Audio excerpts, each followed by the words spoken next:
Cinema ಮನುಷ್ಯ ಕಂಡುಕೊಂಡ ಹೊಸ ಭಾಷೆ. ಅದು ತಂತ್ರ ಅಂತ ನಾನು ಹೇಳೋದಿಲ್ಲ, ಅದೊಂದು ಭಾಷೆ.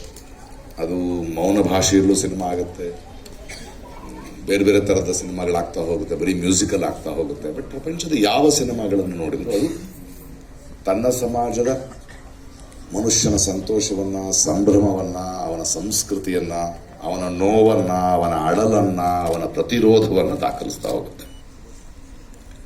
ಹಾಗಾಗಿನೇ ನಾನು ಈ ಉತ್ಸವದ ಆರಂಭದಲ್ಲಿ ಹೇಳಿದ್ದು, ನಮಗೆ ಈ ಥರದ ಒಂದು ಅಂತಾರಾಷ್ಟ್ರೀಯ ಚಲನಚಿತ್ರೋತ್ಸವ ಏನಿದೆ, ಇದು ಪ್ರಪಂಚದ ಬೇರೆ ಬೇರೆ ಭಾಗಗಳಿಂದ ಮನುಷ್ಯರು ತಮ್ಮ ಮಾನವೀಯ ಗ್ರಹಿಕೆಯನ್ನು ತಂದು ಹಂಚಿಕೊಳ್ಳುವ ಒಂದು ಸ್ಥಳ ಅಂತ. ಹಾಗಾಗಿ ನಾವು ಇದನ್ನು ಇದು ಬೇಡ ಅದು ಬೇಡ ಅನ್ನೋ ಹಕ್ಕಿಲ್ಲ ನಮಗೆ. ಯಾಕಂದರೆ ಪ್ರಪಂಚದ ಪ್ರತಿಯೊಬ್ಬ ಕಲಾವಿದ ಅವನವನ ದೇಶಕ್ಕಾದ ನೋವನ್ನು ಹೇಳ್ತಾ ಹೋಗ್ತಾನೆ. ನಾನು ಮಾತು ಹೇಳ್ತೇನೆ ಯಾವಾಗಲೂ, ದೇಹಕ್ಕಾದ ನೋವು ನಾವು ಸುಮ್ಮನಿದ್ರು ವಾಸಿಯಾಗಿ ಹೋಗ್ಬೋದು, ಆದರೆ ದೇಶಕ್ಕೆ ಮತ್ತು ಸಮಾಜಕ್ಕಾದ ನೋವು ನಾವು ಸುಮ್ಮನಿದ್ದಷ್ಟು ಜಾಸ್ತಿ ಆಗುತ್ತದೆ.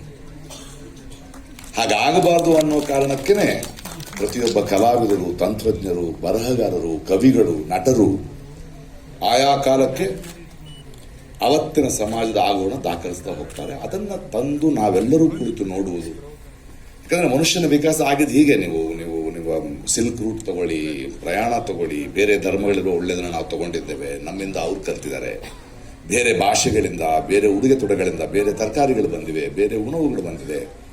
ಇನ್ಯಾರೋ ಯಾವುದೋ ದೇಶದಲ್ಲಿ ಒಂದು ವಿದ್ಯುತ್ ಶಕ್ತಿಯನ್ನು ಕಂಡು ಹಿಡಿದ್ರೆ ನಾವಿವತ್ತು ಆರಾಮಾಗಿ ಮಾಡ್ತಾ ಇದ್ದೀವಿ. ನಂದು ನಿಂದು ಅನ್ನೋದಿಲ್ಲ. ಒಬ್ಬ ಮನುಷ್ಯ ಅವನ ಗ್ರಹಿಕೆ ಇರ್ಬೋದು, ಅವನ ಅಭಿವ್ಯಕ್ತಿ ಇರ್ಬೋದು, ಅಥವಾ ಅವನು ಕಂಡು ಹಿಡಿಯೋದಿರ್ಬೋದು, ಅದು ಇಡೀ ಮನುಕುಲಕ್ಕೆ ಸಹಾಯ ಆಗುವಂಥದ್ದು. ಹೀಗಾಗಿಯೇ ಈ ಥರದ ಉತ್ಸವಗಳು ಮತ್ತು ಎಲ್ಲರೂ ಸಾಂಸ್ಕೃತಿಕವಾಗಿ ಸೇರೋದು, ಹಂಚಿಕೊಳ್ಳೋದು, ಒಬ್ಬರಿಂದ ಇನ್ನೊಬ್ಬರು ಕಲಿಯೋದು, ಒಬ್ಬರ ನೋವನ್ನು ಇನ್ನೊಬ್ಬರು ನಿವಾರಿಸೋದು, ಕಣ್ಣೀರನ್ನು ಒರೆಸೋದು ನನ್ನ ಕೆಲಸ ಆಗಿದೆ. ಆ ಒಂದು ನಿಟ್ಟಿನಲ್ಲಿ 17ನೆಯ ಈ ಬೆಂಗಳೂರು ಉತ್ಸವ, ಬಹಳ ದೊಡ್ಡ ಸಂಖ್ಯೆಯ ಸಿನಿಮಾಗಳು, ವಂಡರ್ಫುಲ್ ಫಿಲ್ಮ್ ಮೇಕರ್ಸ್, ಬೇರೆ ಬೇರೆ ಜನರು ಎಲ್ಲ ಬಂದಿದ್ದೀರಿ. ತುಂಬ ಶ್ರೀಮಂತವಾಗಿ ಆಗಿದೆ. ಆ್ಯಂಡ್ ಇದಕ್ಕೆ ಒಂದು ದೊಡ್ಡ ಒಂದು ಸಮಾರೋಪವೇ ಆಗ್ತಾ, ಆ ಸಮಾರೋಪದ ಸಂಭ್ರಮ ಹಂಸಲೇಖ ಅವರಿಗೆ ನಾವು ಪ್ರಶಸ್ತಿಯನ್ನು ಕೊಟ್ಟು ಈ ಉತ್ಸವ ತನ್ನನ್ನು ತಾನು ಗೌರವಿಸಿಕೊಂಡಿದೆ. ನನಗೆ ನೆನಪಿದೆ, ನಾನು ತಮಿಳುನಾಡಿನಲ್ಲಿ ಸಿನಿಮಾ ಮಾಡ್ತಾ ಇದ್ದೆ. ದಿಢೀರಂತ ಒಂದು ಹೋಟೆಲ್ನಲ್ಲಿ ಸಿಕ್ಕರು. ಅಲ್ಲಿ ಕೂಡ ಕನ್ನಡದ ಪ್ರಕಾಶ್ ರೈ, ಕನ್ನಡದ ಬಾವುಟ ನೀವು ಆಗಲೇ ಹಾರ್ಸಕ್ಕೆ ಶುರು ಮಾಡಿದೀವಿ, ನಾವು ಬರ್ತಾ ಇದ್ದೀವಿ ಹಾರ್ಸಕ್ಕೆ ಅಂತ ನೆನಪಿದೆ ನನಗೆ. ಅಂದರೆ ಎಲ್ಲೇ ನೋಡಿದ್ರು ನಮ್ಮ ಕನ್ನಡದವನು, ನಮ್ಮ ಪ್ರತಿಭೆ ಅನ್ನೋ ಪ್ರೀತಿ. ಆ ಅಪ್ಪುಗೆ ಅವರೊಂದು ಸಿನಿಮಾ ಮಾಡಿದ್ರೆ, ನಾನು ನನ್ನ ಕನಸು ಅಂತ. ಆ ಇಡೀ ಕನಸು, ನಾನು ನನ್ನ ಕನಸು ಮಾಡಿದಾಗ ಹೆಚ್ಚು ಅವ್ರ ಜೊತೆ ಮಾತಾಡುವ ಮತ್ತು ಹೆಚ್ಚು ಕೆಲಸ ಮಾಡುವ ಒಂದು ಸಾಧ್ಯತೆ ನಮಗೆ ಸಿಕ್ತು.